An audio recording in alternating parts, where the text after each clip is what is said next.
Thank you, Mr. Hedari. Your passion for the country, for the issues, I think comes across so well, and really appreciate your, as you said, it's just coincidence or whatever it is that you were able to come. Anyway, to move the program forward, we will have now Chairman Royce come in and speak. For people who probably have not heard his background, I'll give it a very short one because it's a long one. Chairman Royce is the current chair of the Foreign Relations Committee in the House. He has been a member for a long time, and he's been on the Foreign Affairs Committee for a long period of time. For a lot of people who don't know, he actually was personally the one that managed and ran the U.S.-India nuclear agreement because Chairman Hyde was had poor health at that time. And so we are grateful for that. Chairman Royce, he's been very vocal on the issues of terrorism. He's been vocal on, making sure that we spend what we have, and he's been a great friend of India. He's been also co-chair of the caucus, and he's from the 39th District, which is in Orange County, and we look forward to hearing his remarks. Chairman Royce.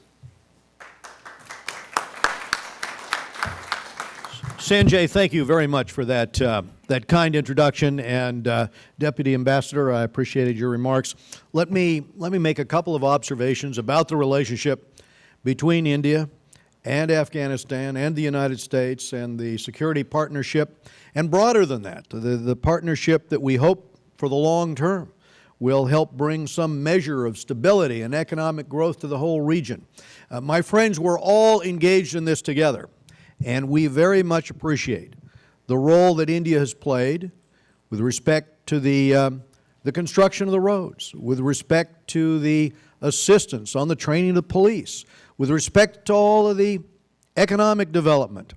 And in October of 2 years ago, you had the signing of the pact between India and Afghanistan that focused on everything from cultural exchanges to the economic development to the cooperation on trade.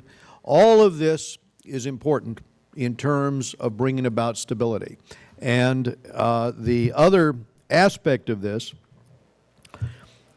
is that we have seen how important economic development is, and we are appreciative of the role that India plays in economic development in this region, and the patience that the international community has played all along, because we all recognize, as the Deputy Ambassador has said, that this aspect of transfer from the international coalition that is providing security to the Afghan military forces providing their own security, as well as this transition to a fair and free election, is enormously important. The survey that we saw showed that 87% of the people in Afghanistan want and expect to have a fair and free election to choose their own leadership.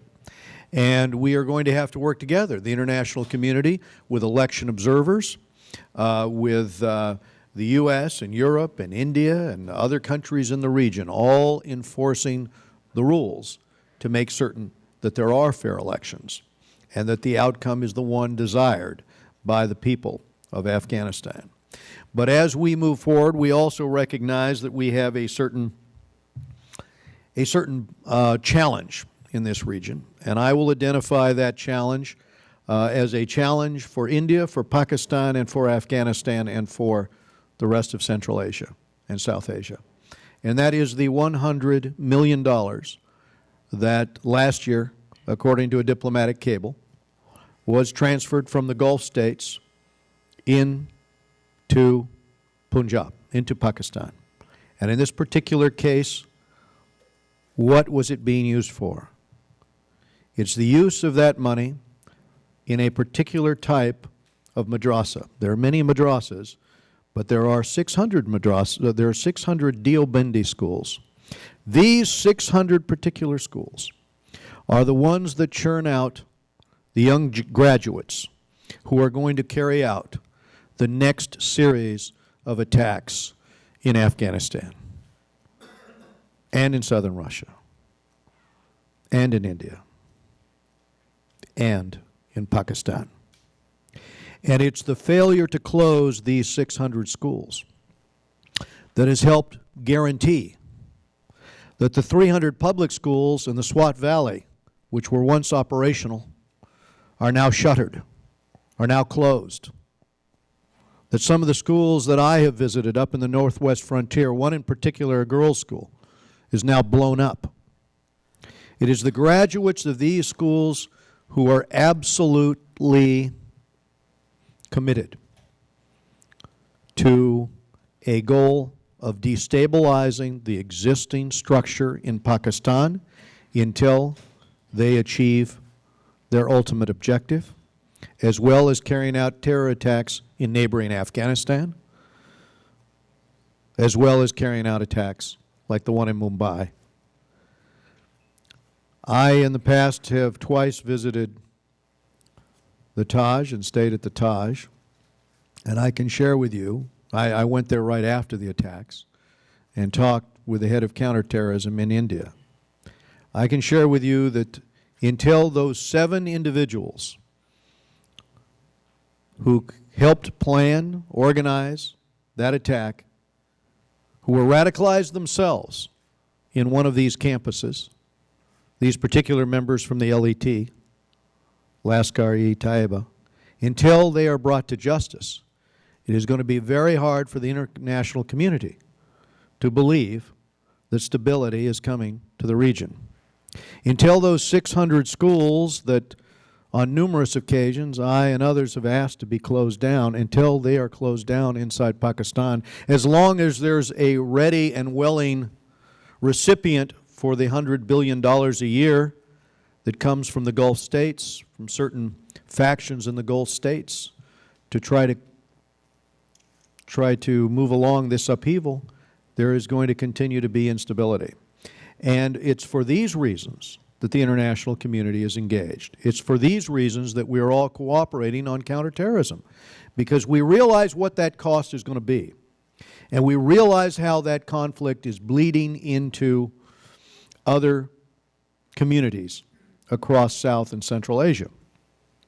And so that also is a reason why we cooperate with respect to counterterrorism inside Afghanistan. We have seen the consequences. I saw it with my own eyes. I saw the soccer stadium where women were slaughtered. For many years, I was on the board of a school in Afghanistan for young children who were orphaned.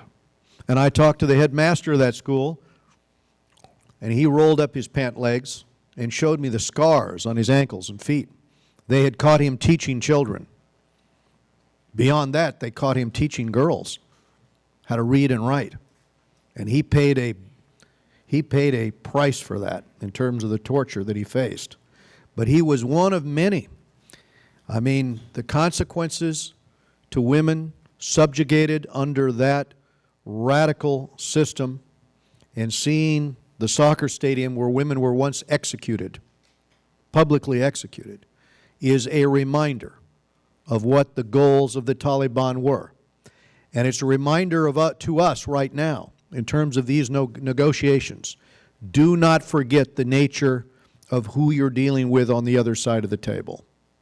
Do not allow yourself to forget the history of what they did to the culture, the destruction of the paintings, the destruction of the Buddhist statuary, the attempted destruction of a civilization, going through the hospital and seeing the incubators that the Taliban had thrown out because they had made a determination that that was not the way to bring a child into the world. If a child needed an incubator, then that child should not have that opportunity to survive.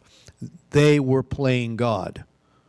And frankly, for those of us that saw the consequences of it and appreciate the Indian physicians that went in to put the hospital back together and to treat young mothers, and those educators that went in to try to teach young girls again so that they would have a hope and a place in society and for those who gave their lives in the struggle to try to bring some measure of stability inside Afghanistan.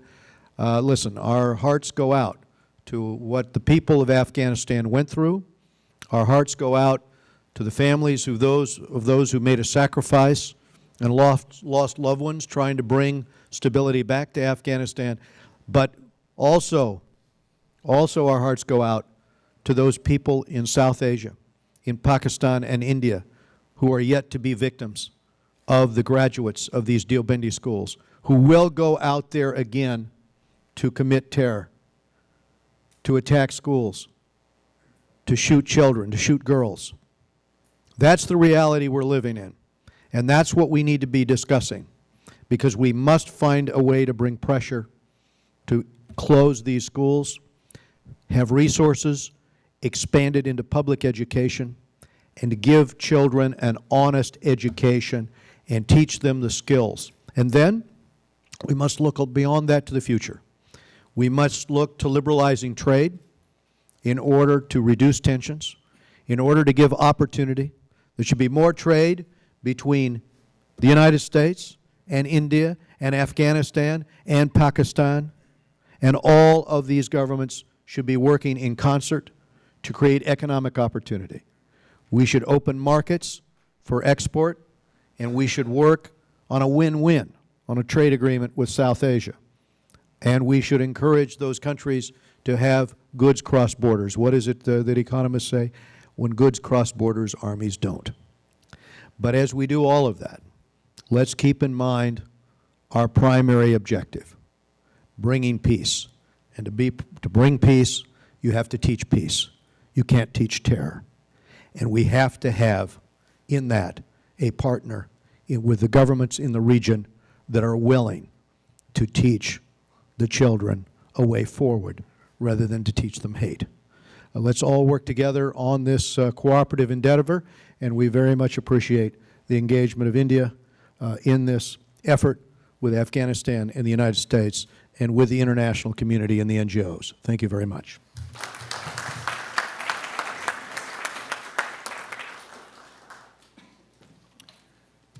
Thank you, Chairman Royce. Your knowledge, your expertise, that's probably, wow, one of the reasons that you're the chairman of the Foreign Relations Committee, and we really appreciate, again, your passion for that region. Thank you again, Chairman. Now we're going to have our guest and our, obviously, keynote speaker, the President of the Bharatiya Janata Party in India, Mr. Rajnath Singh. We are truly thrilled to have him visiting us. And again, he has a long bio, but he's been the president of the Bharatiya Janata Party twice. He's also served as a federal or a central minister. He's been a transportation minister. He's been an agriculture minister. He's done many things in the space of transportation in terms of agriculture. Youth are his passion. Women's upliftment are his passion. He travels around the country, all over India, and obviously he's looking forward to building and continuing a strong U.S.-India relationship. We had a lunch yesterday, and I really thought that his thoughts were really forward-looking and forward-thinking. And we welcome you, sir, to this conference and to hear your remarks. Mr. Rajnath Singh, thank you.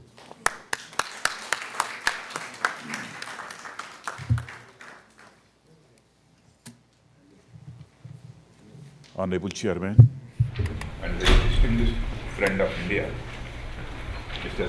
Edward Royce, my fellow panelist, Mr. Ashraf Hydari, Deputy Chief of Mission, India, brothers and sisters.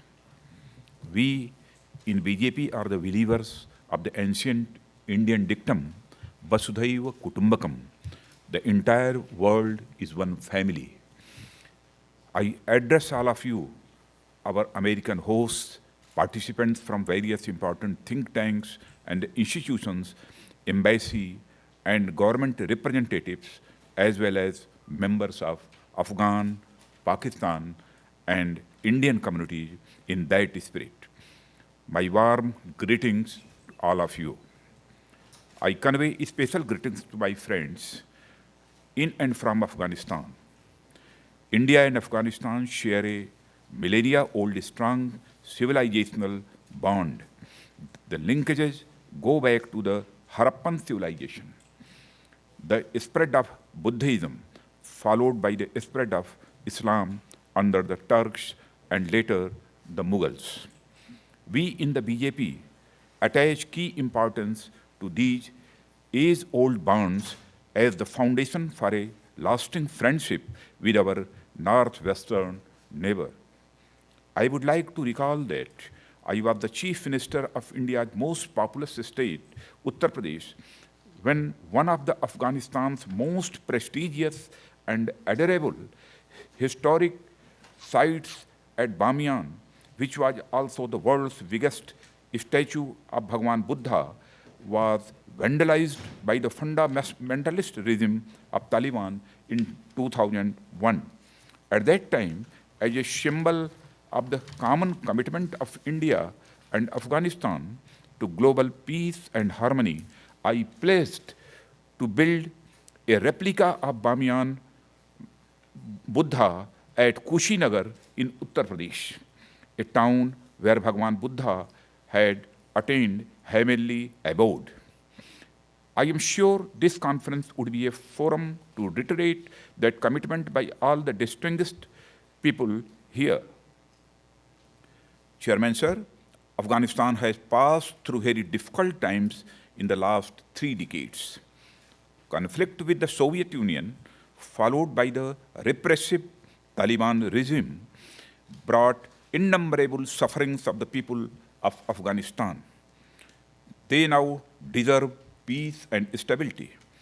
We applaud their determined efforts to establish a democratic and progressive Afghanistan. As the world's largest democracy, India would always be there to help Afghan people in their endeavor to democratize. Not only to democratize, but to modernize and stabilize their country. US, the world's oldest democratic nation, will, I am sure, stand with Afghanistan in the long run in its democratic nation-building enterprise. In fact, it was the intervention of the International Security Assistance Force, mostly consisting of the NATO countries, troops actively assisted by the Northern Alliance forces in the end of 2001, that had paved the way for the decline and eventual overthrow of the Taliban regime. India supported this US-led intervention in Afghanistan to overthrow the obscurantist Taliban regime that sheltered Al-Qaeda on Afghan soil. The regime also allowed terror groups targeting India to be trained on the territory. We committed the success of US forces or NATO forces in neutralizing the Al-Qaeda and eliminating its leader found hiding in a military garrison town in Pakistan. We don't make a distinction between the Al-Qaeda and the Taliban on the premise that one primarily targets the West and the other does not.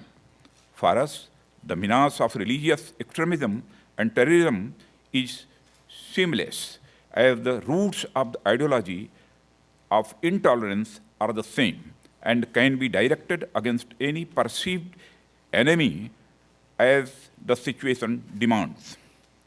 Despite the success in decimating the Al-Qaeda, the menace of terrorism emanating from the region persists. The attack on the Twin Towers in New York showed the great geographic reach of terrorists. The recent terrorist attack in Boston, despite all the international and homeland security steps that the US has taken, demonstrates the continuing vulnerability of democracies to this menace. India has been a target on the radar of terrorists in the last 3 decades. The Indian Parliament was attacked in 2001, the commercial capital and pride of India, the city of Mumbai has been repeatedly attacked. The latest attack was in 2008, in which 266 people, including 6 US nationals and several other foreigners, were brutally killed. Indian government has enough evidence to prove that the perpetrators of these crimes against humanity found shelter and safe haven in our neighboring country, Pakistan. Incidentally, Osama bin Laden, the Al-Qaeda chief, too was found hiding in Abbottabad in Pakistan. The extremists thrive less on popular support and more on the clandestine support they get from certain political, military, and intelligence outfits in pursuit of their stated or unstated strategic and ideological objectives. This is at the root of the growth and survival of the terrorist groups in the region. I am pained to state that we, the Indians and the Afghans, have been exposed to threats from the terrorists who have their safe havens in our shared neighborhood. The US has made Pakistan a partner in its war on terror in Afghanistan in the last 10 years. The results have been a mixed bag. While the Taliban and Al-Qaeda have lost many key leaders and the thousands of the fighters, they continue to hold on to their strongholds in south and east of Afghanistan and also inside Pakistan territory. This happened primarily because along the way, sometime in 2003, 2004, the US had lost focus due to its campaigns elsewhere, and the terror outfits had gained the breathing space to regroup and recirculate. The result was further fleecing of American dollars by Pakistan, further dependence of America on the country, and further rise in the activities of the terror networks. Pakistan needs to do a lot to tackle this menace. Unless the fundamental problem of safe havens of these groups and their leadership in Pakistan is addressed, the Taliban menace cannot be eradicated. The BJP expresses cautious optimism, keeping in view the track record of successive regimes in Pakistan. The US has to make its own decisions regarding the final scope and timetable of withdrawal from Afghanistan. But its decision has implications for the region in terms of the combat against extremism. As a major power in the region, India needs to be properly informed about any US initiatives in the region besides other countries. It is important to ensure that the country doesn't relapse into the pre-2001 anarchic mode once the NATO troops withdraw. It must be ensured that we do not leave behind a black hole of global security while leaving that country. India has supported reconciliation in Afghanistan that is Afghan-led and Afghan-owned. The sincere efforts in the first couple of years after 9/11 had led to the Loya-Jirga meeting in 2003 and 2004, and emergence of a democratic Islamic Republic of Afghanistan with a new constitution. The government of Hamid Karzai was a product of that exercise. India extended full support to the initiatives and has been actively involved in supporting the democratic regime through development aid. India's development aid stands at $2 billion today. Almost the entire amount is spent on development-related activity like the construction of the new parliament building, roads, electricity to Kabul, hospitals, schools, etc. Brothers and sisters, we are committed to continuing this development aid to Afghanistan, as long as they need it. We are also committed to making Afghan government the nodal agency for implementation of these projects. India doesn't want to interfere or control the affairs of the country either directly or through proxies. We are in favor of a democratic, sovereign, and a progressive Afghanistan capable of managing its own affairs without any foreign intervention. For the landlocked Afghanistan to have greater decisional autonomy and boost its economy. Improved connectivity with the outside world can be major game changer. Any efforts to replace the present democratic arrangement with a totalitarian and a sectarian Taliban regime would be detrimental not only to the people of Afghanistan or its immediate neighborhood, but also to countries like India, Russia, China, and even the US. It is the experience of the whole world that terrorism knows no boundaries. It is in this context that the situation in Afghanistan must be weighed. The ideology of totalitarianism, religious bigotry, violence and terror, oppression of women and minorities, aggressive anti-democracy and anti-modernity that sections of Taliban propagate raises its head in various different forms, including the ones like Lashkar-e-Toiba.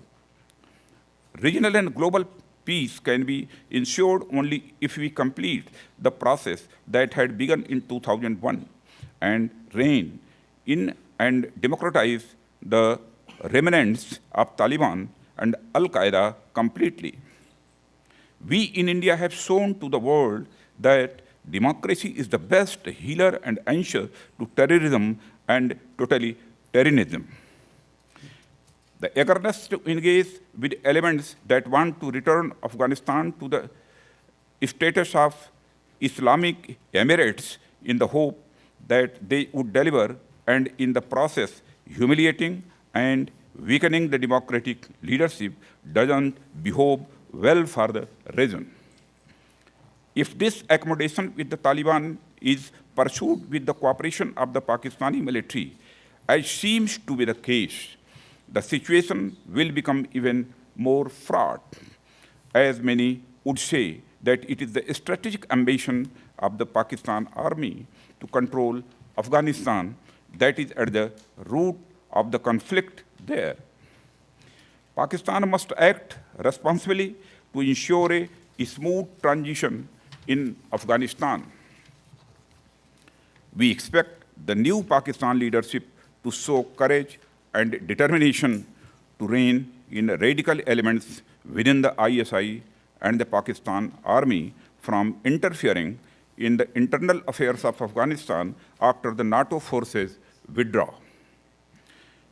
Pakistan must realize that the radical Taliban have caused enormous damage to not only the NATO forces and the democratic leadership in Afghanistan, but also the Baluchs and many others in Pakistan too. The plight of the Baluch people at the hands of these extremists and the terrorist elements calls for serious attention by the international community. It is regrettable that once again an attempt is being made to make believe that the real cause of the Afghan conflict is India-Pakistan rivalry there. This is a travesty of facts that the creation of Taliban, its takeover of Afghanistan, the Taliban-Al-Qaeda links, the presence of Osama bin Laden there, the attack on the Twin Towers traced to the Al-Qaeda in Afghanistan, the subsequent US military intervention there, the presence of the Taliban leadership in Pakistan, the killing of NATO soldiers by the Haqqani group and others, and the drone attacks against terrorist targets in Pakistan, none of them have anything to do with India. Afghanistan is a mineral-rich country. To keep it backward and poverty-stricken, is a crime against the people. India is willing to invest in its economic development in a big way. Our strategic partnership with Afghanistan embodies our long-term commitment to the political and economic stability of that country within the larger vision of closer ties between Central Asia and the Indian subcontinent built around trade, energy, and investment flows. The best instrument to control the rise of extremist forces in this larger region is economic development and interdependence. A democratic, sovereign, and progressive Afghanistan will usher in peace and progress in the region that includes Iran, Pakistan, India, Central Asian republics, Russia, and China. All these countries, along with the US, should have stakes in ensuring a stable and a peaceful Afghanistan. India and Afghanistan have traditionally been tied together by the Silk Route.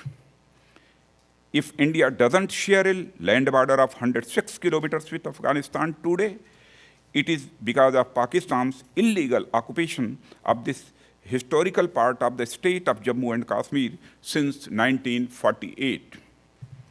The northern region of Gilgit and Baltistan, whose people are subjected to massive oppression and human rights violations today, are a gateway for India to Central Asia, with which we have had millennia-old relations. India should get rightful access to Central Asia through the Gilgit-Baltistan region, with connectivity being established between Kargil in India and Skardu in Gilgit.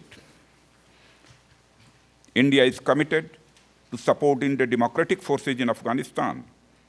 The nascent Afghan security forces, the Afghan National Army and Afghan National Police, the combined strength of which has reached nearly 350,000, have shown encouraging combat spirit in countering the challenges on the ground, while keeping the overall political and security balances in view. India is willing to provide its share of training and non-lethal support in bolstering the defensive capabilities of the Afghan security forces. A democratic, developed, and a progressive Afghanistan has the potential to act as a major springboard for the economic progress and development of the entire region. This will bring smiles back on the faces of our countries, light in their households, dollars in their pockets, and most importantly, peace in their neighborhood. Mutually beneficial and supportive India-Afghanistan ties do not stand in the way of Afghanistan's ties with its other neighbors. We would wish Afghanistan to have close, friendly ties with all its neighbors and exercise full freedom of choice in this regard. Brothers and sisters, India has the India, and simultaneously, the US must continue to work together constructively and transparently in ensuring that the India game in Afghanistan is played out smoothly in Afghanistan's best interest and without damaging the interest of its neighbors. All should emerge as winners. Thank you very much.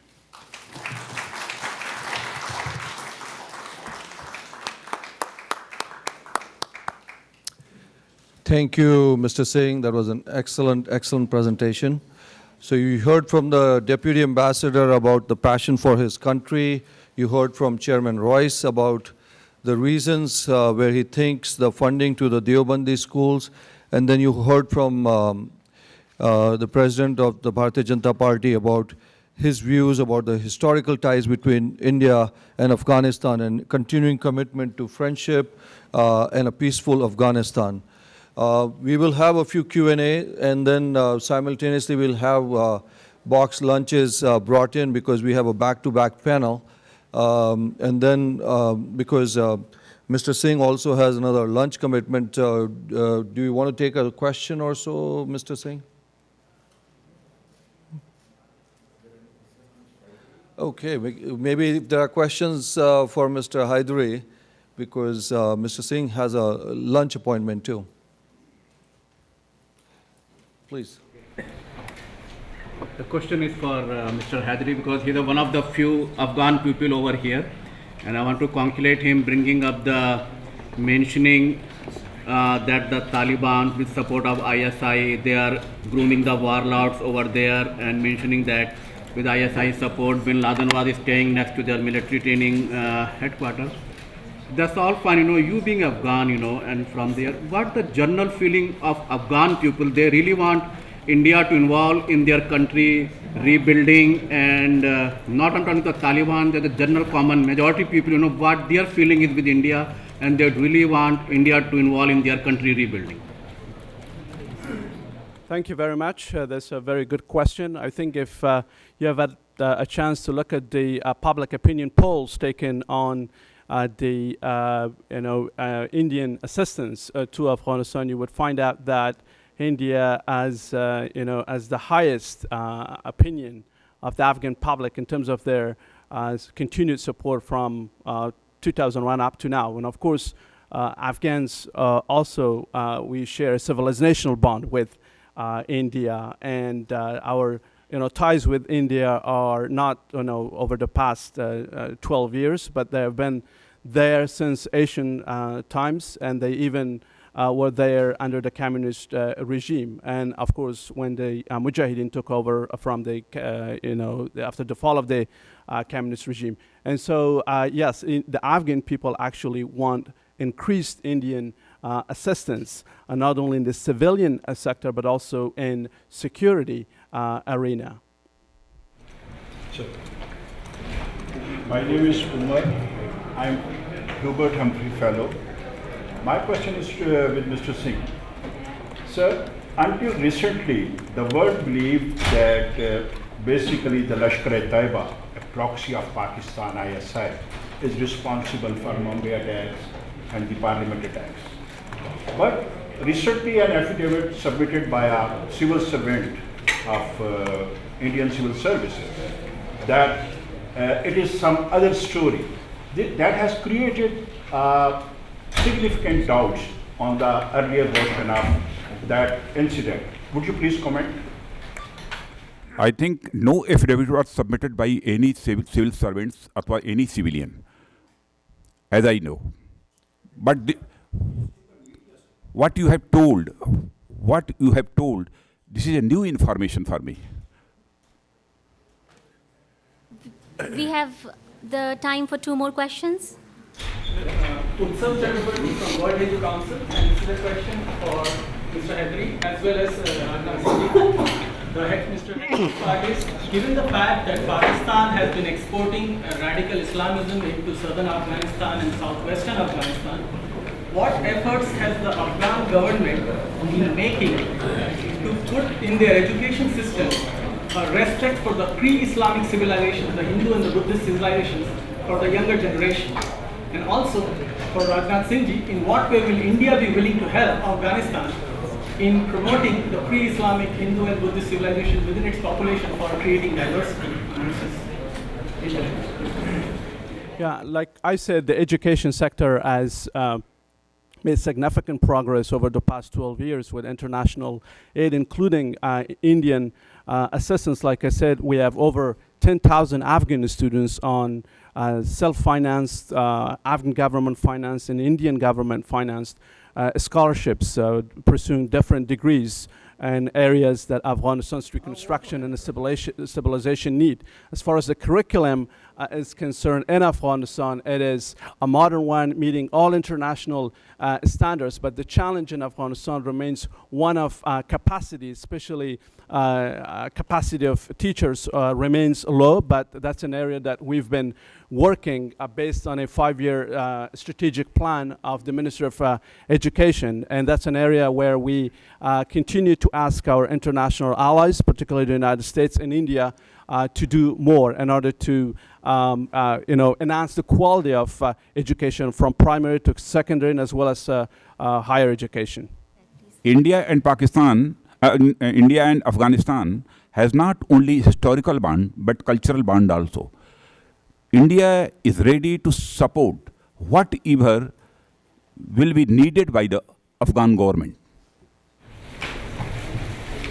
Sir, my name is Malik Siraj Akbar. I'm the editor-in-chief of the Baloch Hall newspaper. My question is, what is India's policy toward Balochistan? Because Pakistan crushes the ethnic Baloch minority every day, blaming the Indians for carrying out an insurgency, whereas I'm an ethnic Baloch and we suffer every single day. What is the Indian government's policy? Sorry, but we have to... Could you elaborate on that so that the Baloch will stop suffering every single day? I have already mentioned in my speech. He has a lunch appointment, so let's proceed forward.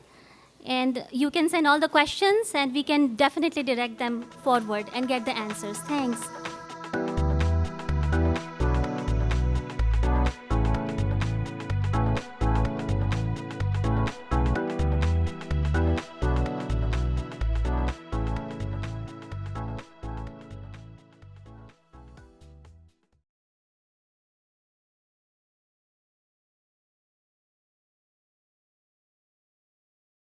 It's 1 o'clock as per our schedule. We will start this session. This session is hosted by American Foreign Policy Council, AFPC. We have Jeff Smith, who will be coordinating and moderating this session. So I would like to welcome him. I would like to welcome Mr. Ajit Doval. So I briefly introduce Jeff Smith. He is our moderator of this session. Jeff Smith is the Kramer Strategy Fellow at AFPC. He is also author of an forthcoming book. It is coming, the topic is India-China relations in the 21st century. So it will be coming later part of this year, very soon. He is also managing the editor of World of Islamism and editor of AFPC South Asian Security Monitor. He has provided briefings and consultations to Pentagon and various intelligence community. His writing has been well published in various media. And also his interviews appeared on BBC's and many other well-known media. So I would like to welcome Jeff Smith to take over.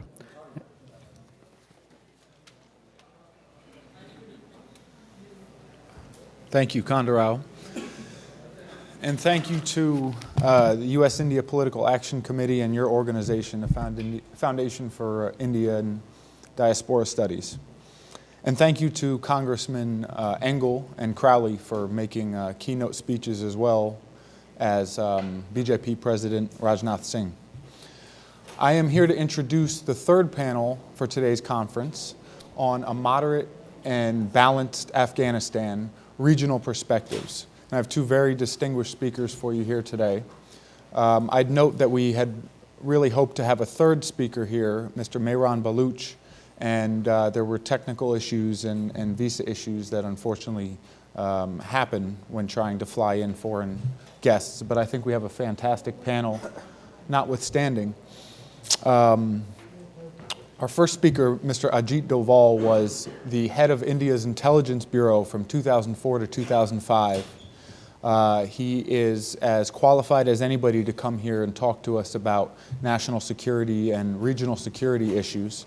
He served in Pakistan for more than 6 years and was the head of India's, the Intelligence Bureau's operations wing for many years before becoming the head of the overall organization.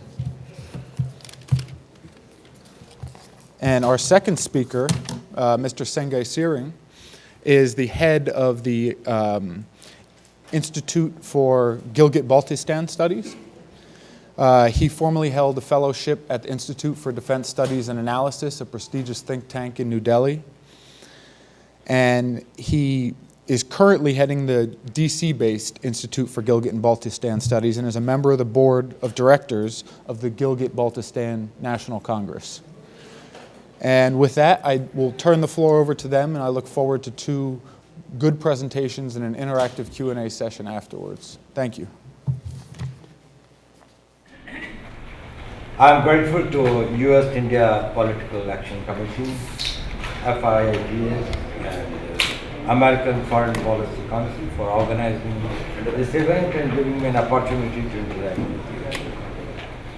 you. Ladies and gentlemen, before I start, I've got 2 small questions to pose. Can you hear me now? I think I was talking without this thing here. That pertains to the subject which I have been asked to speak on. Moderate and balanced Afghanistan, imperative for regional security. Is there anyone in this room who subscribes to the idea that a violent, turbulent, extremist, unstable Afghanistan is good for the region? I think no one accepts. So I think we have got consensus on that as far as this subject is concerned. But there is another question. Does any one of you feel that while it may be good for the region, but probably it has got no implications for the rest of the world? That is, Afghanistan poses a turmoil, and Afghanistan in turmoil, Afghanistan that is violent, Afghanistan that is supporting extremism. It constitutes only a threat to the region and not to the countries beyond the region, not the United States, not the West, not the rest of the world. You don't subscribe to that view. So I think the subject is not actually whether moderate and balanced Afghanistan is required or not. It is required. And let me tell you, it is not only required for the region, it is required for the entire world. Then what are we really talking about? What is this subject about? The problem is this. What we really are talking about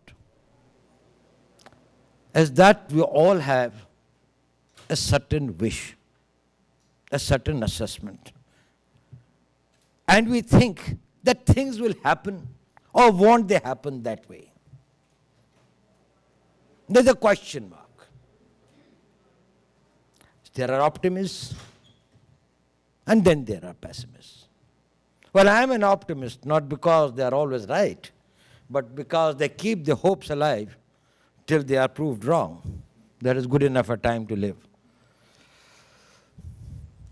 Why is there a gap between the optimists, the pessimists, and the people who are doubting? It is basically because there is a sharp variance in critical assumptions on which we are working. I wish that there is a stable Pakistan. It's a moderate Pakistan. And all those who wish and anticipate and are planning and working on that, like our chairman for the session, Mr. Jav Smith, consciously or subconsciously, they are working on 4 assumptions.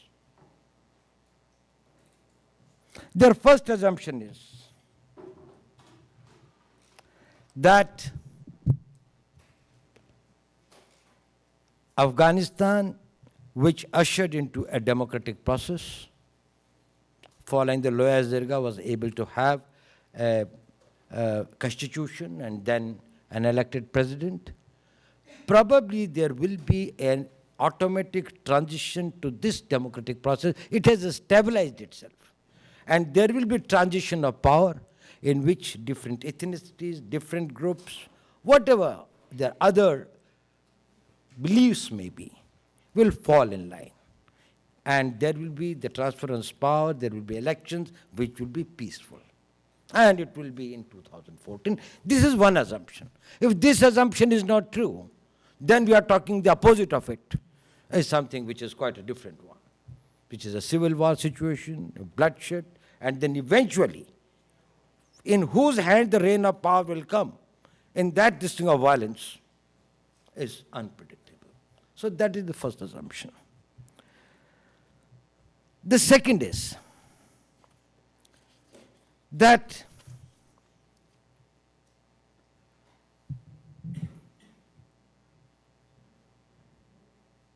Taliban will change.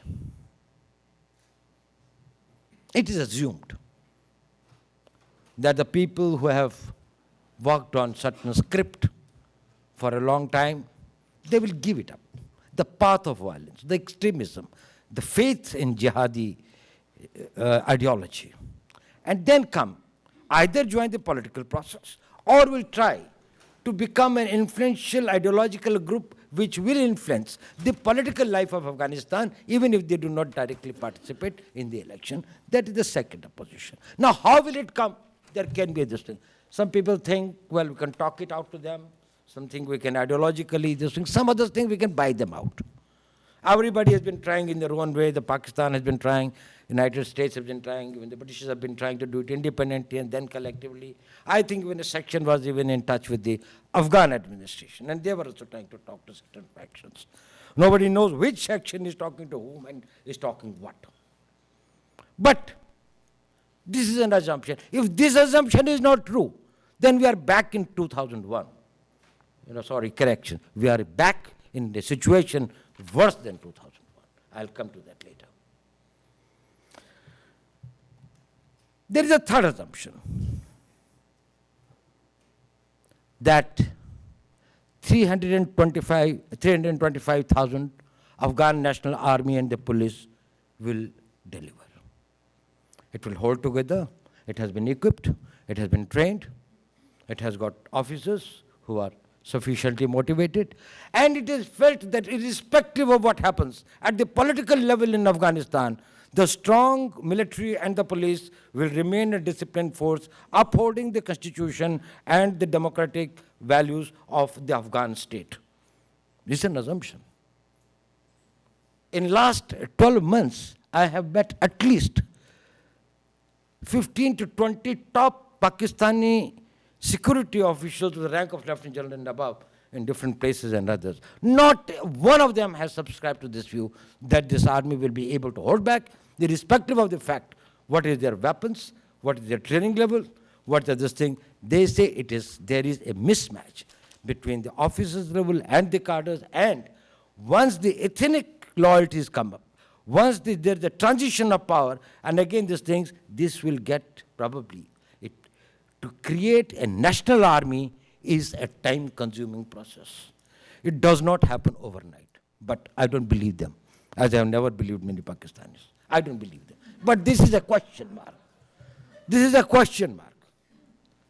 That if it does not remain what it is, let me tell you one thing. Najibullah's army was much better trained, was much better this thing, and it could not hold on. But I think a lot of there are positive things, and the United States has done a lot, given a lot of these things. But then I think little short of what should have been done. I think it was brought out by our deputy ambassador, and the Afghan ambassador in Delhi. It doesn't have, and I think some others also made the point, the logistics, the air defense, the services and maintenance of the equipment, artillery, air defense powers, all these things, there are big gaps. And those gaps are there not because the Afghan government did not want to fill these gaps. These gaps are there not because the Americans did not want to do it. It is not that the Afghan army did not want to do it. It is because of the Bonn Conference and thereafter. The Pakistanis never wanted an Afghan national army to be equipped and to develop the muscle, that it could give resistance to any of the things or any of the designs that they may have in that area. Their wish was accommodated. So that is another thing. But the another one is that Pakistan will change. There is another assumption. That is, Pakistan will take and assume a role of a very responsible state. No duplicity, no double talk, will commit itself to fight against terror, will be a very benevolent participant in the Afghan reintegration, reconciliation process, development process, and will do everything possible. And I think all that, the right type of noises which are coming from Pakistan, gives somebody a lot of hope. Friends, I'm not a scientist, but I'm a great admirer of Einstein. For one thing that he defined, insanity is. Insanity, he said, is doing the same thing over and over again and thinking that next time the results will be different. You do the same thing once and you get a certain thing. You put your hand on the burner and it burns. Put the second time it burns. You think third time maybe the stove has changed its mind and you still do it. That is what he said was insanity. I don't think that he had ever Pakistan in mind or anybody else in mind. But the fact remains, that is unless the Pakistan proves by its conduct, Pakistan walks the way and says, probably there's every reason, the onus of proving it lies on Pakistan. Other countries to modulate their policies, responses, ideas on the basis of the assurances probably could be a good policy with the countries who have no such a grand track record of such a long time of going to the extremes, which is totally unacceptable in any form of international relations. I don't want to go into that. It's not a question of history. But my point is that this is an assumption, may still come true. Now,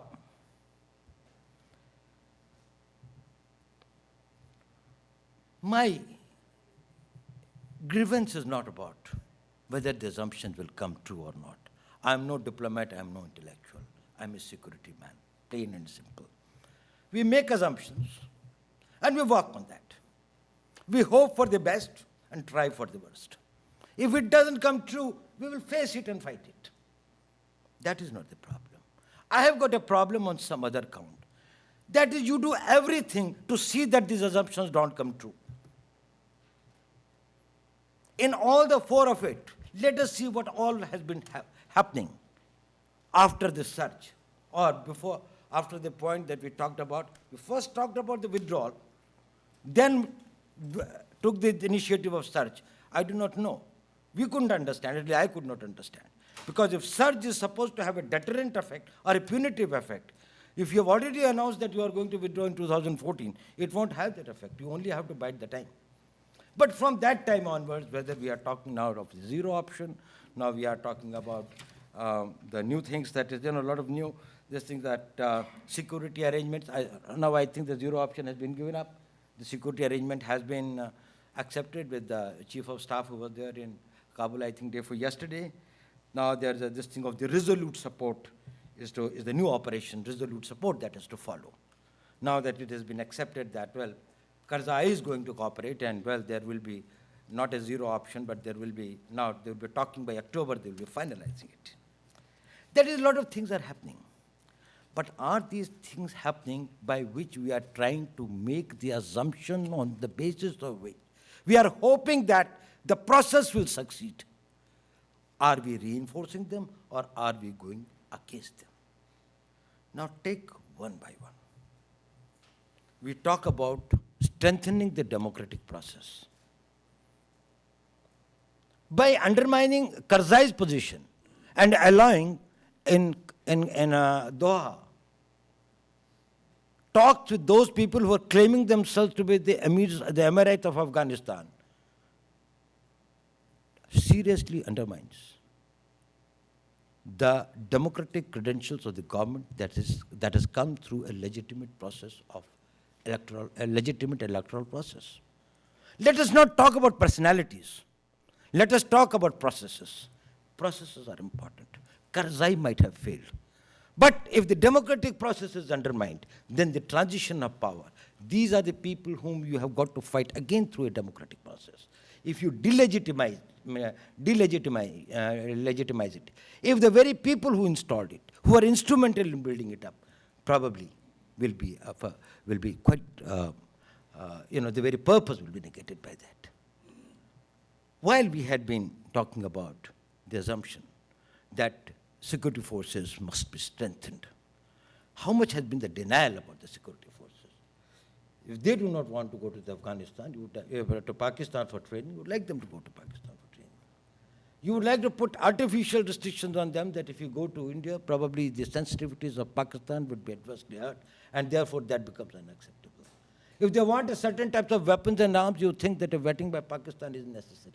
The very country which is interested in seeing and ensuring that Afghanistan does not stabilize. That's why I asked the first question. Is there anyone in this room who thinks that there is a vested interest. There is a class of people which are known as the conflict entrepreneurs. I also belong to that very class, who have got a vested interest in continuing the conflict. And they derive their net advantage from the conflict. There are people within Afghanistan. There will be people out of Afghanistan. If they are the very people whose conditions you are meeting at, you are undermining, you are walking in a way different to the assumptions on which you had been trying to make your strategy work. The strategy was based on certain assumptions. And then about Pakistan, the many things that have happened. And recently we find that there has been a certain amount of the new assurances that have been given. The new sort of handing them over a certain initiatives, including the talks which were happening, including the tie-ups with the Taliban. Well, many of these things are known, some of these things are not very confirmed. But we all know that some of the understandings and the things that have been worked out probably do not necessarily make Pakistan in a position where we can really depend on it very, very substantially. So the matter of concern is that the straws in the wind are indicative that we are working in the direction opposed to the assumption on which the strategy of peace, moderation, and stability in Afghanistan is based. If that happens, the post-2014 scenario may not be exactly what we are expecting it to happen. In my own opinion, I don't think that it is going to be some catastrophic big war, but it is going to slide millimeter by millimeter into this thing where the Taliban will start strengthening and taking control of the civil society. They have already taken control of some areas, and in spite of the fact that there was a heavy presence of the international assistance force, in spite of the fact that there was a democratic government which was relatively powerful, we may have a weaker democratic government next time.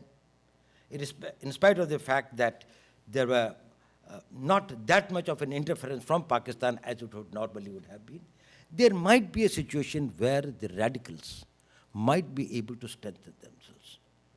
And gradually, some other proxies of theirs who may assume power, who may get political power, they would be able to float and make them take the power, which may be quite close to a regime or to the people who are able to influence the events from across the border. So the challenge before us is, how do we make these assumptions work? What is that we have got to do from now till 2014 and have a roadmap for the post-2014, where there will be the presence of the Western troops there, and what is that India can do, what is that the other democracies can do, what is that the other countries of the region can do, including Pakistan.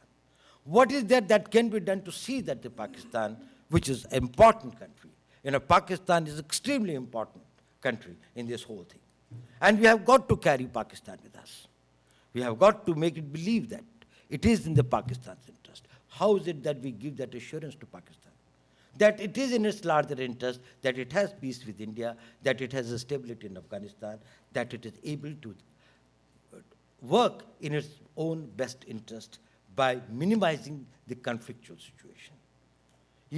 Presumption that people always work in their best self-interest is one of the worst presumptions of history. It doesn't happen that way. So, ladies and gentlemen, my point is, India has got a big responsibility in a sense. What is that India can do? What is that the United States can do? To create conditions in Pakistan and in Afghanistan where the assumptions of peace, the assumptions of stability, the assumptions of moderation can hold good and they can come true. And should that happen, I don't think that this is a very difficult thing to achieve. It is very much doable. I must say that United States has paid a very, very heavy price. And thousands, they have lost the soldiers there. They have paid the huge money cost over there. And let this entire investment in peace let this entire investment in fight against terror and extremism not go waste. Should that not happen, probably we will be starting from a from the point 00, and that point 00 will be much more difficult this time to contain and control, and its consequences and repercussions on Pakistan will be very heavy. Now, I will just tell you one small thing before I close, that why in India we are quite concerned about it. You know, barely about 2 weeks back in Washington, D.C., there was an ambassador's roundtable. And in that, as the media reported it, Ambassador Blackwell was quoted, and I quote, "There is no evidence that Pakistan military has changed its view. Its primary role is to prevent the rise of India. It continues to look at Taliban as a strategic asset that can be leveraged to further its strategic objectives vis-a-vis India," unquote. And what is this strategic leverage against it? You know, jargon, and we get confused, and we say strategic leverage, probably it is some sort of abstract painting or something that they would like to use. On July 11, Brigadier Siddiqui, for whom Pervez Musharraf had a great respect for his scholarly views and for his seniority and all that, he wrote a very interesting article, and in which he has quoted that in a meeting.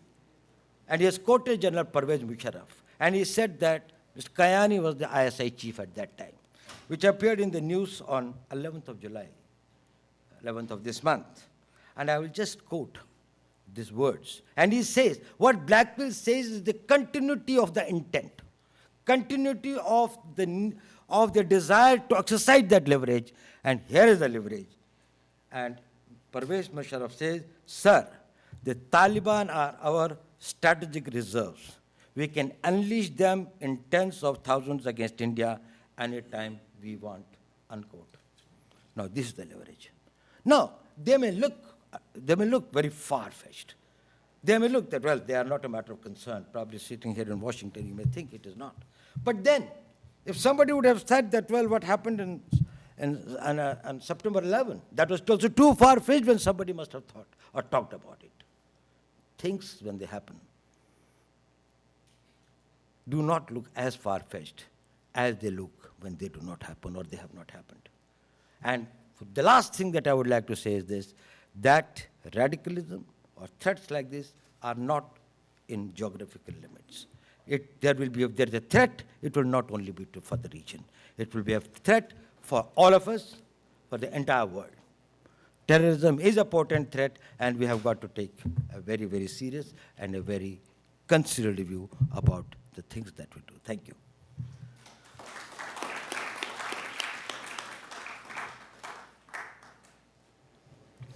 Good afternoon, ladies and gentlemen. I'm thankful to Foundation for India-Indian Diaspora Studies, U.S.-India Political Action Committee, and especially Foreign Policy, APC, for inviting me here. And I'm especially thankful to Jeff Smith and Sanjay Puri for this opportunity.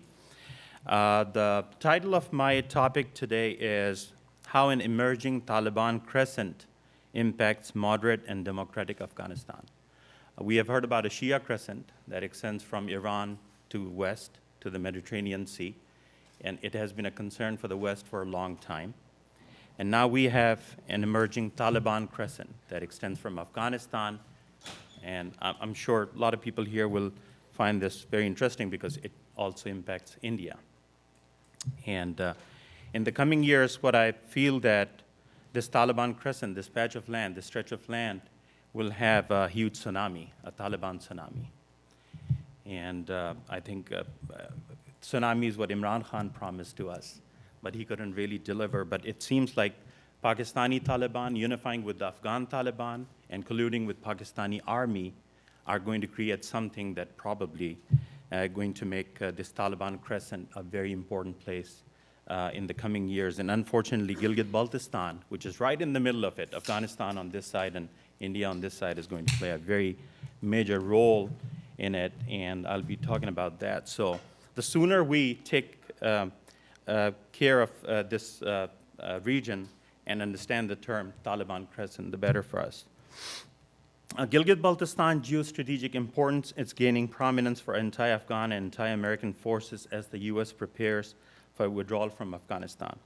This little-known region situated in the western Himalayan mountains and contested by both India and Pakistan is poised to emerge as a linchpin in what I call the Taliban Crescent, an area of extremist control and influence which will stretch from Afghanistan to the west, northern Pakistan, and reach into Indian Kashmir to the east. The region is valuable for the Afghan Taliban, whose proposed alliance with Kashmiri militant groups is a harbinger of future jihadi activities in that area. As Gilgit-Baltistan is situated right between the two, it will grow in strategic importance to that effort. The rugged mountains of Gilgit-Baltistan are well situated for staging forays for militant groups like Harkatul Ansar and Harkatul Mujahideen, which is keenly interested in increasing their influence in Central Asia and northern Afghanistan.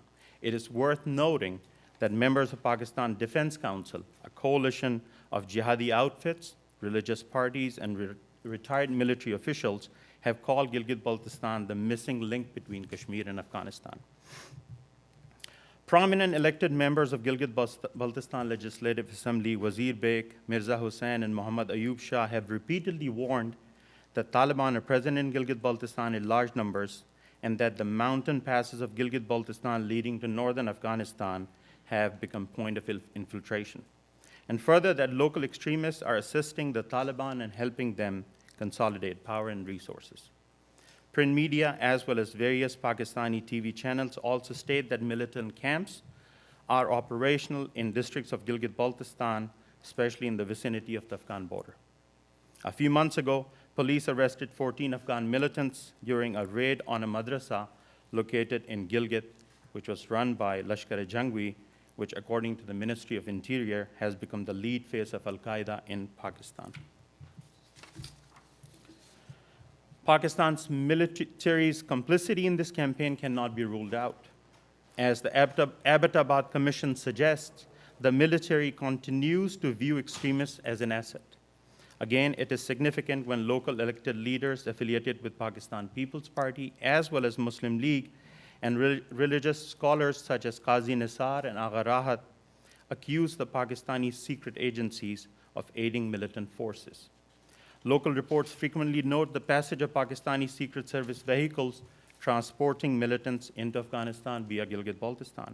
According to ex-Inspector General of Police of Gilgit-Baltistan, Sarmat Saeed Khan, the federal government denied him permission to conduct security operations against Taliban in Gilgit-Baltistan. Pakistan's tactical use of militants to enhance strategic influence in Afghanistan has created a perpetual state of chaos in the region. In the coming years, the ideology of jihad will be employed once again, creating large-scale destabilizing movement of militants across the Taliban Crescent. Militant control over Gilgit-Baltistan will give Pakistan technical advantage and tactical advantage to help coordinate between different non-state actors and the military. Kamran Shafi, a known Pakistani defense analyst, substantiates this fear and states that the time is not far when the Taliban in Afghanistan and Pakistan will unite with other radical groups in Pakistan and convert the region into a war zone. The sudden surge of Taliban in the districts of Gilgit-Baltistan on the Afghan border is a real and grave concern for a democratic Afghanistan. Taliban consider a moderate Afghanistan a threat to their existence, a conspiracy against Islam, and instead demand the introduction of Sharia law and the rejection of Afghan constitution. Terrorism and extremism will only be eliminated if the regimes providing financial support and sanctuary are held accountable. Pakistan's policy to support terrorists who seek to destabilize Afghanistan must be reversed. Further, the U.S. must realize that a policy of appeasement will not halt the growing radicalization in the region. By lending credence to and negotiating with the Taliban, the U.S. is in danger of legitimizing militants and Pakistan's influence in Afghanistan. This will ensure that the Taliban Crescent will be firmly established and capable of further expansion. However, it is not just the terrorists who are gaining control in Gilgit-Baltistan as a means to influence Afghanistan. Pakistani establishment has also allowed China to station troops, as well as build roads and rail links through Gilgit-Baltistan to further its influence into Afghanistan. It is happening at a time when U.S. relations with Islamabad have deteriorated and a strategic vacuum is developing in Afghanistan due to NATO withdrawal. What is most alarming is that both China and the militants have strained relationship with India, as well as expansionist designs on Afghanistan. Chinese leadership is also courting extremist Pakistani organizations such as Jamaat-e-Islami and supporting Lashkar-e-Taiba, while their military personnel are making unofficial visits to the tribal regions of Pakistan where Taliban are stationed near the Afghan border. The nexus of this mutual interest can potentially mean a coordinated effort between Pakistan's allies to control Afghanistan. China's reliance on Gilgit-Baltistan to influence Afghanistan is well known. Until 2003, China used the Karakoram Highway of Gilgit-Baltistan to export military hardware to the Taliban government. Currently, China is planning to spend over $18 billion in the construction of tunnels in Gilgit-Baltistan to enhance access to Afghanistan and Baluchistan. Jennifer Dyer, in her article, China, Gilgit-Baltistan, Memorize It Now, and the Balance of Power in Asia, writes that the road and rail plans will place China in a position to bypass and outflank both her rivals, India and Russia, and bisect Asia with a Chinese-built, Chinese-controlled transport corridor. In summary, China is using Gilgit-Baltistan as a wedge to negate political and economic influence of its opponents to advance strategic and political interest in the region. Authoritarian China's complete control over this corridor, leading to an upper hand in Afghanistan, should be a concern for U.S. policymakers who are interested in a democratic and free Afghanistan. Not long ago, Gilgit-Baltistan was considered the hub of international trade, connecting Afghanistan and Central Asia to South Asia and beyond. Free movement and commerce created a culture of coexistence and tolerance. Today, we have a choice to carry forward that tradition or to allow a darker scenario to emerge with global security implications. Ignoring Gilgit-Baltistan's strategic value puts the entire region on a brink for political isolation, economic vulnerability, and the growth of extremism and authoritarianism. The only tenable solution is to help transform Gilgit-Baltistan from the linchpin of terror to a hub of international trade, commerce, and prosperity, where all stakeholders have an incentive to maintain free movement between South and Central Asia. Such a policy will improve coordination between the people of Afghanistan and Gilgit-Baltistan as U.S. allies in fighting terrorist networks. It will establish a wedge in the Taliban crescent and contain militant efforts to consolidate power in northern Afghanistan. Further, it will create a counterbalance to China's ambitions, which are bound to destabilize regional security and curtail democracy. Today, Afghanistan stands at a crossroad. Post-2014, the policies of Afghanistan neighbors will determine whether the country will emerge as a voice of moderation or regress back to the Taliban era. The destiny and stability of Afghanistan is essentially tied to what happens in Pakistan. Pakistanis are still celebrating a change of civilian government in Islamabad, which has promised to improve relations with India and Afghanistan. Yet, Pakistan's history suggests that the will of the people is often subsumed by military and intelligence goals. For a democratic and stable Afghanistan to come into existence, Pakistan's military will have to respect Afghanistan as a sovereign nation and halt efforts to unduly influence its shaping. Pakistan needs to stop attempts of defining who Afghanistan's allies and opponents should be.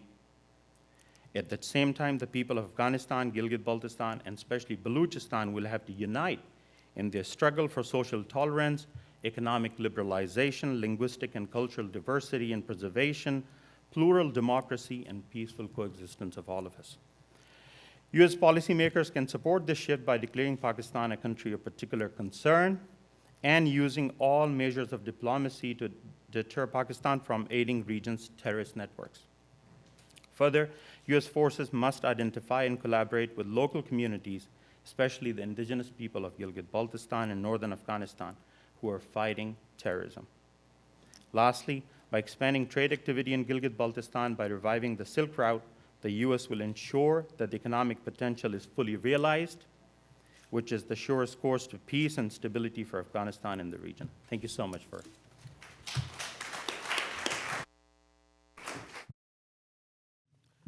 So I think we'll take some questions in a Q&A session, but I want to make some brief remarks before we move to that. I'm glad that I'm not standing between you and your lunch, but I can tell I'm standing between you and your 2:30 nap for a couple people here. So we'll try and move along quickly. I worry hearing the past two presentations that it may sound to outsiders that we've been piling on Pakistan a little bit. And I want to let the audience know that from my perspective, that has been entirely deserved. And I don't say that because I'm anti-Pakistan or this is a pro-India audience. I say that because I've looked at this issue and the preponderance of evidence year after year suggests that they have been a focal point of the problem and that they have not had a change in their strategic mindset that supports Islamist extremists. This is not new to many of you, but it's something that I think we should be a little more comfortable just coming out and saying at times. We don't need to, continue to avoid recognizing the 800-pound gorilla in the room. So I heard a lot of people talk today about the Afghan elections, about talks with the Taliban, the zero troop option, U.S. force levels, women's rights. I agree with almost everything that was said. The problem is I fear it's all irrelevant. I don't know that any of this matters unless we have a fundamental change of the paradigm in the Pakistani establishment. And what's ironic is that the leaders of our own country have been saying that since the beginning of the Afghan war. I could pull up a laundry list of quotes from senior U.S. officials in the political establishment and the defense and intelligence establishment who have said over and over and over again, we cannot have progress in Afghanistan unless there's a change in Pakistan. And yet we have continued to try and tweak around the margins and work around this problem, and we've met with rather predictable and unfortunate results. So I hate to enter the Q&A session on a pessimistic note, but this is my sort of great concern and worry when it comes to Afghanistan. Who has a question? My name is Malik Sirajapur. I'm a Pakistani journalist. Recently, there was a report in the New York Times about the regrouping of Taliban in Karachi. Would you kindly comment on it? Like, what does it mean for Afghanistan? Is it like a tenure for the Taliban to refuel and reorganize? Because we also saw coordinated attacks by Lashkar-e-Jhangvi inside Afghanistan. So after 2014, is Afghanistan also going to experience sectarian attacks? And what does that all mean, the urbanization of the Taliban in Pakistani largest city of Karachi? Thank you.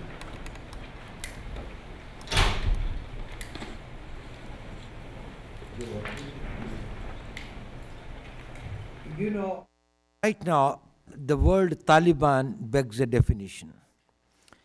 And many people have very different meanings of what we are understanding by Taliban. Now, there is, of course, one major segment what we call it the Quetta Shura, that is the Mullah Omar's group. It's not a regrouping as far as that group is concerned, because that group is already quite well grouped, and it never this thing, because it was hosted by Pakistan government quite well for quite long. So, and it continues to be there, and I think when a Afghan army chief told BBC about 10 days back that, well, if you have to deal with the Taliban, why are you trying to talk to us? Talk to Pakistan. That is where the entire thing is in Pakistan. So, that particular group is quite united as far as its leadership is concerned. There was a small portion of it which wanted to talk to the Americans directly. That was the Baradari, and that was a point which the Pakistanis did not like. So they immediately arrested him, and thereafter did not allow that he should have any contact with anyone. They thought that everything should be done through the Pakistan ISI. Now in Karachi, what is happening is, that there is a certain ethnic strife has taken place between the Afghans or Pashtuns and the local Muhajirs. Now, since that has taken place, then the Muhajirs are under the MQM, are quite well organized in certain areas like Orangi and other places where they've got big private army sort of a thing with a lot of weapons and firepower. Some of the Pashtuns or Afghans, if I may say, or the people from frontier area, because there are a lot of people who had come as earlier as refugees and haven't gone back, and who are in the transport trade are still there in Karachi and are living there. They said that we are going to reorganize and regroup to fight against the MQM. And some people gave them the name Taliban. Now, Taliban is a very generic name, as I said. It is not something which has to do with the Taliban of Mullah Omar, or it has got to do with Sirajuddin Haqqani's group, or the groups which are the other splinter groups, or the many of them. So these are the groups of the local Pashtuns. But the information that is percolating now is that they have developed certain contacts with Tehrik-e-Taliban Pakistan. Now that Tehrik-e-Taliban Pakistan has got contacts with them, it means that the influence of Baitullah Masood and others will come from Northwest Frontier Province and the Bajaur, Malkan, North Waziristan, South Waziristan area, all the way down to Karachi. And even in Karachi, we had some serious incidents in the past. You know about this thing on the naval base that it was there at Makran base and what was I forgetting? This thing base. And there were some other incidents which had taken place. If this ethnic violence between the Muhajirs and the Pashtuns also get entangled with the Talibanis or the Pakistani Talibanis, this will be quite a dangerous thing. So this is regarding the, sorry for taking a lot of time, but this is not the Taliban that we are talking here about. This is a different form of a Taliban which has got a certain connectivity with Tehrik-e-Taliban in Pakistan or Baitullah Masood, and it is a local variant in Karachi which is mainly looking at MQM and the Muhajirs as their opponents. Did you want to add? Oh, sure, a little bit probably about sectarianism, I think. I mean, I think spread of sectarianism into Afghanistan primarily depend on the evolving relationship between Iran and Pakistan. Recently, Maulana Samiul Haq, he went to Iran and he had very cordial conversation with Ayatollah Khamenei, and I think a lot of other Taliban leaders have been negotiating with the Iranians. General Hamid Gul, he came back from Iran and he claimed on TV that Iran considers him as one of his friends, their friends. So I think they're still negotiating. What happens in Afghanistan really, depends on how Pakistan and Iran are going to coordinate their political game in the post-NATO situation. And you must have heard Muhammad Taqi on Al Jazeera, saying that Hazaras in Quetta are targeted because they have refused to lend any support to influence the Hazaras of Afghanistan. So I think there's a direct connection with, it's not like an age-old, 1,400-year-old Shia-Sunni issue that is being played in Quetta right now, where the Hazaras are primarily targeted.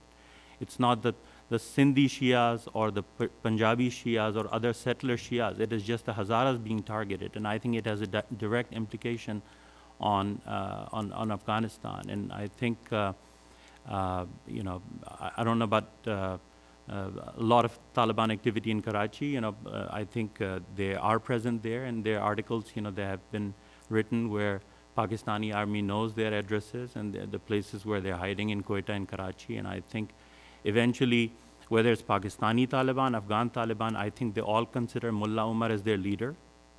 So there's no difference between, Pakistan is trying to promote this idea that TTP is their enemy. TTP is attacking military because they, in some way, are helping the United States. And in the post-NATO situation, that is going to change. They all consider Mullah Omar as their leader. They will unify under his banner. And I think they will have a very unified approach towards Afghanistan. And I think, that will show whether it's going to be a Shia-Sunni issue or a problem that will probably reflect on India and Afghanistan relationship. or Iran and Afghanistan relationship. We have a question in the back. Yes. As you have just been describing the situation in the region, and just painted a very realistic but very pessimistic picture of what the situation is, I guess I would be interested. Afghanistan is a very complicated country. I would be interested in hearing from you guys, in terms of a long-term strategy for developing peace and regional stability in the region, what are the efforts that you think need, what is the plan here? How do we get, talk about the problems, but what is the way of forging a situation of regional stability, and what are the 2 or 3 or 4 things that absolutely need to happen for there to be stability and peace in the region? Very basically, from my perspective, the reason I made the comments I did earlier is when you look at it from a security studies perspective and you look at it from a counterinsurgency perspective, it's really one of the first and most basic tenets of a counterinsurgency strategy that the most difficult obstacle to overachieve in trying to fight an insurgency is when that insurgent movement has safe haven in a neighboring country. It can make it virtually impossible. And I know there's a debate about what comes first, stability or development, security or development. And I hate to focus so much on the security side, but there was an American commander some time ago who said, I don't know if security is 10% of the problem or the solution or 90% of the solution, but it's the first 10%, even if it is only 10%. So I think that has to come first. The security has to be there before you begin working on more sort of complex and coordinated strategies to bring peace and stability. And the epicenter of that security question is the safe haven in the tribal areas of Pakistan. So from my sort of security studies perspective, which is what I do at our think tank, that is where I believe the attention needs to be focused. But beyond that, there is a great deal of work to be done. But we haven't even established that basic foundation to where we can begin to work on the second, third, and fourth tier problems. But haven't we been trying to do that for the last decade? We have, except we haven't addressed the epicenter of the problem. We've been trying to find and build security in Afghanistan, but we've been doing it without addressing the problem next door. And I think it's problematic because everybody recognizes that that's the problem, but nobody here in the U.S. government has come up with a realistic solution. I think there was a hope that we could induce a change in behavior through carrots, and then small sticks were tried, and then we've gone back to carrots, and we've sort of had a policy of hope that eventually there would be a mindset change and a change in strategy across the border. And frankly, it just hasn't happened. Well, a long-term strategy to bring stability, to end terrorism. What can be done? A couple of things. I think one thing that needs to be done is that let the United Nations specify the cost involved for the countries who support them, whose land is used for supporting them, whose governments or whose intelligence agencies engage in causing violence in transborder violence through the attacks. Let us go a little ahead from UN Resolution 1333, 178, all that, and say, as we have got for many other things for the countries which transgress various types of international laws. And if Pakistan is told that these are the sanctions that will be slapped in case these things are done, or for that matter, if there is a new type of government in Afghanistan that comes which does not fully support the international effort against global terrorism. I think that is the first thing that needs to be done. If we had taken this sort of a step against Pakistan in 2001, when Pakistan floated in 2005 a theory and sold it to the United States that there are soft Taliban and there are hard Taliban. Soft Taliban are those who will be able to win over, and then they will support the effort against global terror. And the hard Taliban we are going to finish. And that is how they had a deal with Dadullah.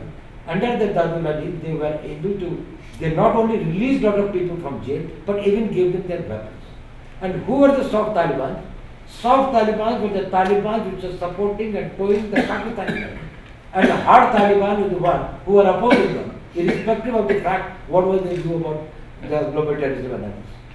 So Pakistan at that point of time was able to get the control, complete control, almost complete control from 2005 to 2008 almost, of Taliban, because lot of the opponents within Taliban movement or extremist movement were exterminated by them, and the Americans were quite happy about it, that Pakistan had killed it.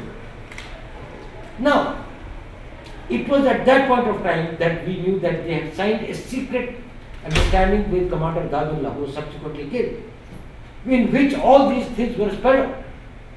Probably the document was sufficient to declare that Pakistan is no more the frontline state or a non-NATO ally for fighting terrorism, because it has a written agreement with them that who are the people that they are going to eliminate and who weapons are to return. And it is only one of the things they can do. So I think that is the first thing. You have to maintain and put decide the principles. Lay the rules of the game have got to be different, and the costs have to be slashed. I think the second thing that we require is that one very good thing that has happened in the last 10 years is control over finances. And control over finances is much more difficult in today's world. But the same effort has not been done in control over explosives and firearms. Now, weapons cannot be these things manufactured except the very rudimentary type of these things, the automatic weapons and others, or the explosives, particularly the ordnance-grade explosives, cannot be made in the handmade factories or small factories. And all of them have got through a spectroscopy test. Their origin can be traced, and ordnance-grade explosives can be made only by the ordnance companies, that is government companies, whether it is RDX, whether it is Celtex, whether it is PTCN, it is any one of these things. Any of the ordnance-grade explosive which is to be used, we can find it out what is the country of origin. It is just no problem if there is a certain cost which is large. And again, it's a system. We know that whether it is the hand grenade or whether it is the anti-tank industry or the AK-47 industry, we can all trace the origin. Which country or which batch they have come, even if they have come from a regular manufacturing unit. And a lot of it is coming from China, particularly in Yunnan province. It is coming a lot of gunpowder. The amount of the focus that we had given on terrorist financing, if we had given 25% of that to gun running and explosive control, probably we would have got the much interest. I think that is the second important thing that needs to be done, and I think a couple of others. I mean, I believe that, Pakistan, like any other nation, has the right to have strategic relation with its neighbors. It has the right to have friends and supporters.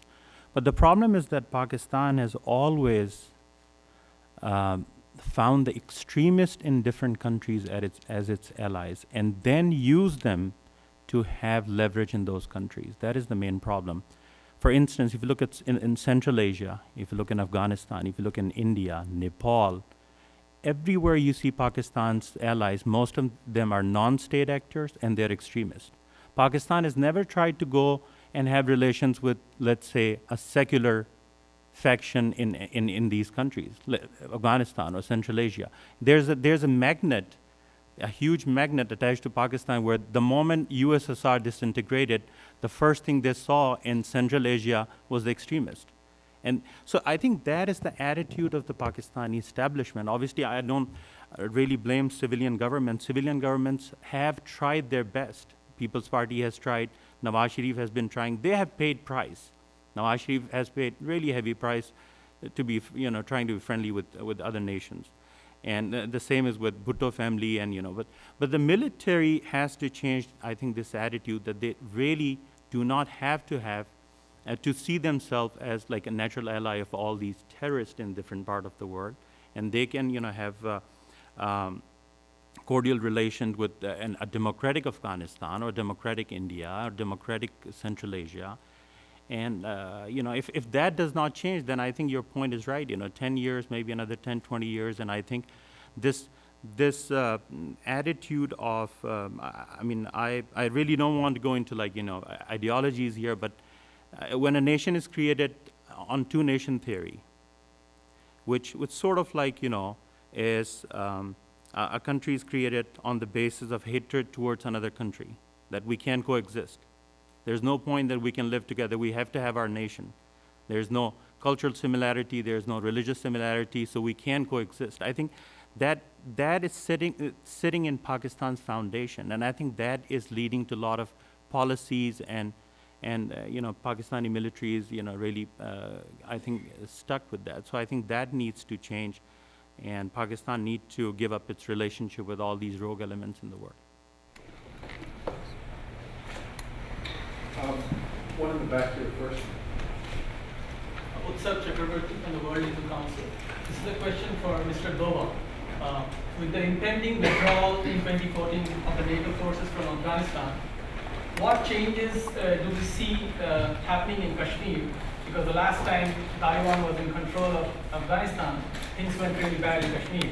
So I would want to know your opinion on what might happen in Kashmir and what preemptive steps can be taken to counter it.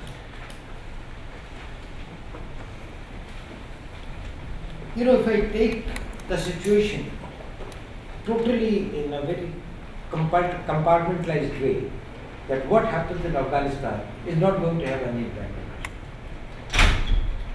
So if there is a troops withdrawal, and after there are troops withdrawal, there will be a type of a government there, but it is the government that comes, and there will be a certain amount of the troops which will still continue to remain there. It will not. Problem will come if Pakistan, how Pakistan uses and exploits that situation. If Pakistan uses and exploits that situation, thinking that this is an opportunity where West has outsourced a lot of its responsibility on Pakistan, and they have got almost a physical presence in that country now, and probably they would also be able to increase their political clout by virtue of the type of relationship that they have been maintaining or they have cultivated over a long period of time with the Taliban, Jalaluddin Haqqani, Sirajuddin Ulama, Herat Khan, Ismail Khan Nazara, and all these people. If that happens and Pakistan thinks that now there is not much of a deterrence, even the Americans have left from Afghanistan and probably they are too much dependent on us for carrying out their agenda in Afghanistan, they can go, or some adventurers amongst them can think of raising the temperature in Kashmir again. If they decide to do that, if the ISI decide to do that, then a favorable backyard in Afghanistan will help them in having some of the sanctuaries there, getting some boys who are taken away from, who are recruited from the Jammu Kashmir area, sending them to Khost or some of the other camps which are established in this thing, and then having a certain amount of demand. That they are operating with certain demand.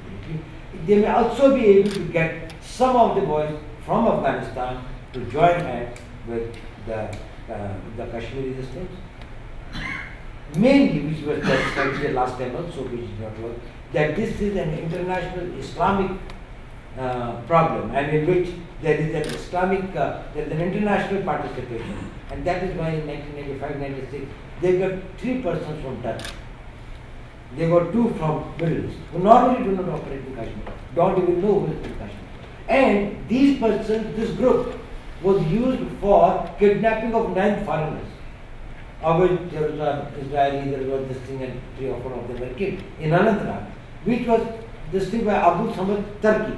Now, we are quite wondering that why this man from Turkey is, and why was this task given to Turkey? Because they thought that by this they would be able to create a type of situation which was created in Afghanistan when the Soviets had come there, that this is an international Islamic cause in which all Islamic countries are participating. So in that they might involve Afghanistan. That is this thing. But then still we have got to be extremely cautious. I think the country has got to be very, very watchful. Yes. Right, so it was very enlightening to hear all this. And one thing is constantly emerging that US knows what is going on and how Pakistani army and ISI are supporting terrorist activities in Afghanistan and in turn in India. There is a huge cost that our nations are paying in whether it be 9/11, whether it be loss of life of soldiers in Afghanistan, or over 90,000 lives in India in terrorist activities, or within Pakistan, all the minorities that are being affected. Hindus being the largest of which were about 25% in 1951 and now less than 2%, about 1/5 of population. But why does US continue to put in billions of dollars? You were talking about carrots and sticks and taking in from the analogy of what Einstein said about insanity. For how long, I mean, this billions of dollars that are being put, there should be some checks, some balances to stop that at some point, because Musharraf himself directly acknowledged that using this money he has during his time totally revamped Pakistani army, rearmed them. So where does this end? You would like to say how basically how to do it. Well, to be fair, many people in the U.S. have been calling for an end to this a long time ago, for much tighter restrictions on the aid that goes to Pakistan, for a complete cessation of aid to Pakistan. And that's security think tank scholars have been saying this for some time. You've had congressmen more recently and senators come out and argue for the same thing. So it's not as if nobody agrees that there needs to be sort of a tightening of the screws on the financial tap. But the administration generally, and to be fair, the Department of Defense has generally resisted that, because it's not quite as simple as we've sort of made it out to be. It's not as if, well, if you just crack down hard on the Pakistanis, the problem will go away, or they suddenly will have a change of mindset. There are real risks to taking a very hard line with Pakistan as well. And, for many years, we were very dependent on Pakistan for supply routes in and out of Afghanistan. The nuclear equation is a constant thing on people's minds here. So there's sort of a fear, I think, in Washington of we don't like what's happening and we want it to stop, but we're not quite sure how to get it. And we fear that if we go a little too far, we will either end up hurting ourselves, or we will push them toward an even more extreme position. And in some ways, I sympathize with policymakers here, because there aren't good, easy options. It's not as if if we just did X, everything would be okay. It's tough. It's a tough issue. But I think it's been bad enough for long enough that it's time to try something else.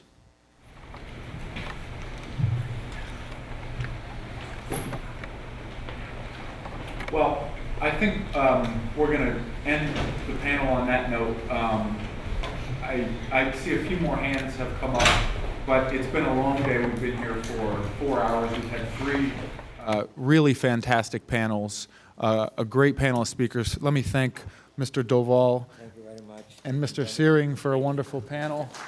Let me thank you all. Thank you all for coming. I encourage you all to stay up to date with U.S.-India Political Action Committee, the American Foreign Policy Council, FIDS. Will be running events like this in the future. Thank you again. Thank you all. I want to conclude this wonderful conference by appreciating all the great speakers. Let's give them all a big hand.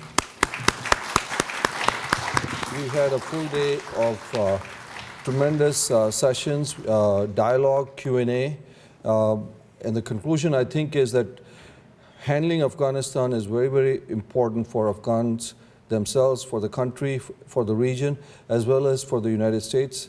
And the regional players do need to be involved. And I think that's the conclusion. We've heard from some fantastic speakers from the president of the Bharatiya Janata Party, the main opposition party in India, from the chairman of the Foreign Relations Committee, the ranking member of the Foreign Relations Committee, the co-chair of the India Caucus, Congressman Crowley, from former Foreign Secretary of India, Mr. Sibbal, the former Head of Intelligence of India, Mr. Dawal, and many other speakers who have given a tremendous perspective of their vast knowledge on this area. So let's continue this dialogue, and we hope that you had tremendous value. And again, thank you so much for coming. Hello. On behalf of FEEDS, let me thank you everybody, Ram Madhavji, Sibbalji, as well as Dowalji, Smith, and audience everyone. Thank you very much. Thank you.